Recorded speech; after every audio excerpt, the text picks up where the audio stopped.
Біз бүгін Present Perfect Continuous'ты өтеміз. Present Perfect Continuous'тың формуласы. Болымды болған кезде бірінші орында subject, одан кейін көмекшісі have, been, сосын verb ing. Болымсыз болған кезде subject, haven't, been, verb ing. Сұрақ қойған кезде бірінші орынға көмекшісі аттап кетіп қалады. Have, subject, been, verb ing. Қысқа жауабы yes, I have. No, I haven't. Present Perfect Continuous'тың бірінші қолданысы. How long? Қанша уақыт бойы? Қанша уақыт бойы мен бір іс-әрекетті жасап келе жатырмын. Мысалы, мен мына кітапты оқып жүргеніме 1 ай болды. Мен ана сериалды көріп жүргеніме 1-2 күн болды. Өте ұзақ сериал екен. Мен ағылшын тілін үйреніп жүргеніме 2 жыл болды. Сонда, I have been studying English for 3 years. 3 жыл бойы for деген сөз. Немесе, I have been studying English since 2020.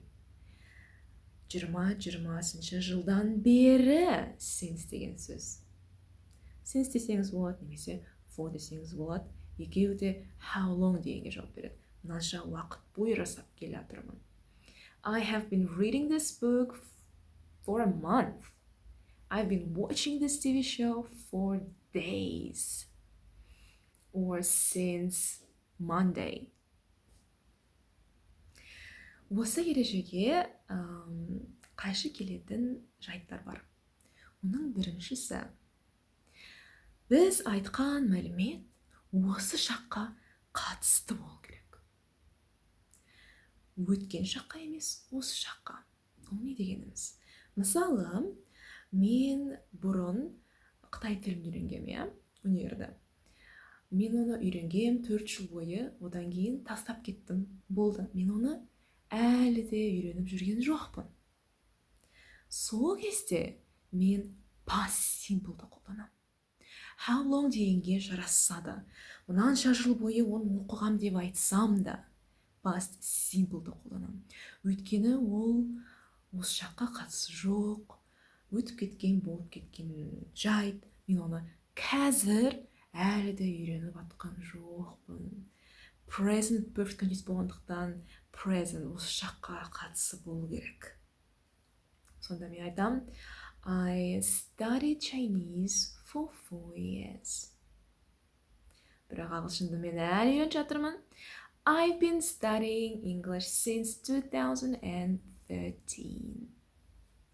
Бұл затты мен әлі жасап келе жатырмын. Осы шаққа қатысы бар.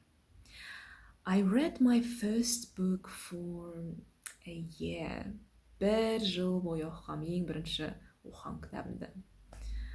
But I've been reading this book for a month. Мына кітапты мен 1 ай бойы оқып келе жатырмын. Мен әлі оқып жатырмын. Әлі осы шаққа қатысы бар. Егер де мен оны мысалы кеше оқып бітіріп салған болсам, I've been reading деп айта алмаймын. Адам сізге бір нәрсені I've been reading, I've been doing деп осы present perfect continuouспен айтса, мынанша уақыт бойы деп, әлі де сол затты жасап жатыр деген мәлімет сіздің миыңызда болады. Сол мәліметті осы грамматика жеткізеді адамға. Екінші жайт ол етістіктерге байланысты. Естеріңізде болса, біз present continuous өткен кезде етістіктер 2 түрге бөлінеді дегенбіз.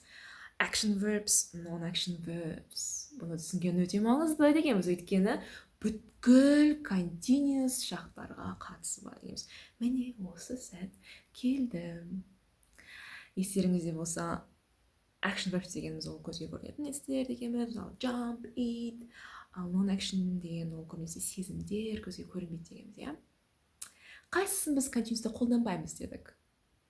Non-action verbs. Егер де how long деген жерге жарасып, present perfect continuous'пен айтқымыз келсе, бірақ non-action verbs кезік қалса, мысалы know, blame, understand, көзге көрінбейтін етістіктер. мен present perfect simple'дың формуласын қолданамын. Present perfect continuous'тың how long деген ережесіне жараса да. Өйткені бұл non-action verbs.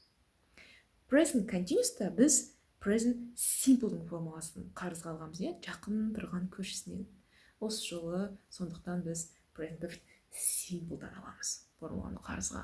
Сонда мен досымды 5 жыл бойы білемін деп айтсам, I've known her for 5 years деймін. I have known present perfect simple'дың формуласын қолдандым. I have had this phone since 2017. 2010 жылдан бері менде бар осы ұялы телефон. Have дегенде non-action дегенбіз, өйткені көзге көрінбейді, бар дегені. Сосын ең соңғы үшінші жайты ол кейбір етістер, көп емес, бір екі ақ тал көп қолданылатын. Оларды біз present perfect continuous формуласымен де, present perfect simple формуласымен де қолданаламыз. How long болған кезде. Олар work және де live, жадас кетпек. Бұл негізі how long, ол present perfect continuous'тың қолданысы, бірақ осы бір-екі етістер кезіккен кезде біз бұлай да айта аламыз. Мысалы, I have been living in this town for a few months now деп present continuous пен аламын, немесе I have lived in this town for 10 years деп айтамын. Екеуінің арасында кішкене айырмашылық бар. Егерде I have been living in this town десем, бұл уақытша дегенді білдіреді. Көбінесе уақытша, мүмкін мен бұл жерде мәңгі бақи тұрайын деп жатқан жоқпын, бір жұмыс бабымен ба, әлде саяхаттап жүрмін ба, мүмкін уақытша мен осы жерде орныққамын. Сонда кезде мен I have been living here деп айтамын.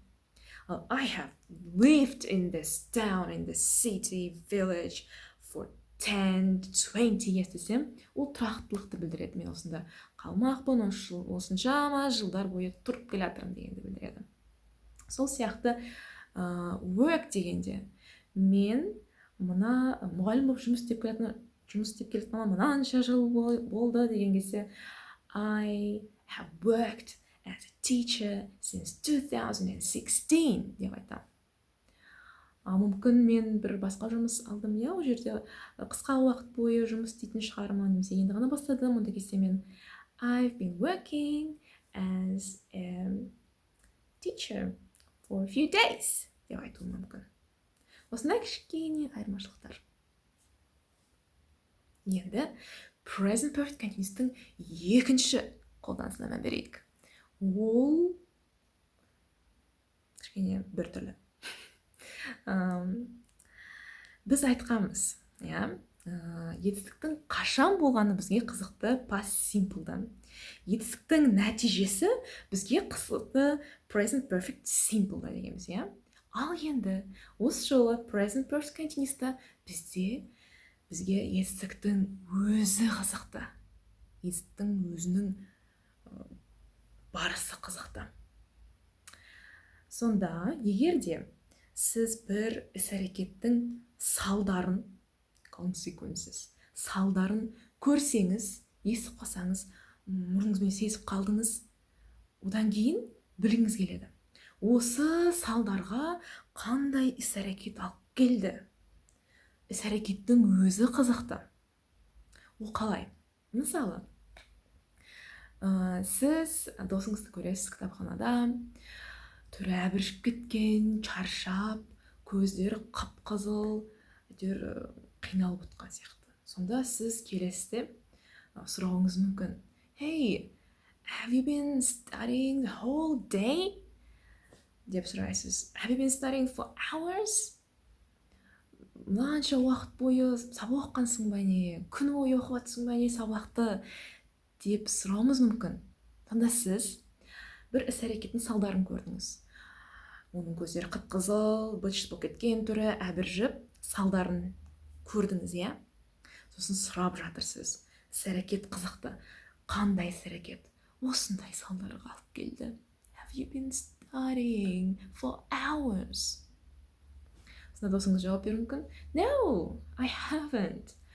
I have been crying. Мен жылағам. Сонда осындай хәлге көзім қып-қызыл бұлш болып жатқаныма менің жылауыма келген. Жылағанмын. Жылау іс-әрекеті осындай салдарға алып келді. Тағы сол сияқты мысалдар. Мүмкін сіз досыңызды көресіз, терлеп кеткен, әрес демалып тұр, сонда сіз айтасыз, hey, have you been running? Have you been exercising? Мүмкін сіз мұрныңызбен сезіп қойдыңыз осы жолы салдардың, мүмкін терлеп тұр, иә. Немесе сіз үйге келесіз, одан кейін үйде күшті бір хош иіс тұр, тамақтың дәмді, қарныңыз аш, сіздің сұрауыңыз мүмкін, have you been cooking? Тамақ пісіргенсің ба? Or тәтті бір иіс шықса, have you been baking? Деп сұрауыңыз мүмкін. Салдарын сіз мұрныңызбен сездіңіз, мүмкін естіп қалдыңыз, тақ-тақ деп пісіріп жатыр, сол кезде сұрайсыз, тамақ жасап жатқансың ба, тамақ жасағансың ба деген сияқты. Бұл жерде де бір ережеге кішкене сай келмейтін жайт бар. Осы ережеге сай келсе де, салдарын сезіп, іс-әрекетті білгіңіз келеді, иә. Бірақ бір рет қайталанатын, бір рет жасалынатын етістік кезіксе, сіз present perfect simple'дың формуласын қолдануға мәжбүр боласыз. Ол не деген сөз? Етістіктер оған қоса бір-ақ рет жасалынатын деп бөлінеді екен. Олар есікті ашу, бірден ашу, жабу.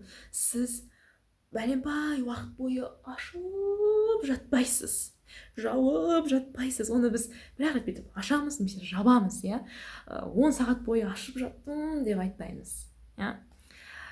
Сол сияқтағы да құлау. Сіз 40 сағат бойы құлап бара жатпайсыз, аластап бұлш етіп құлай саласыз.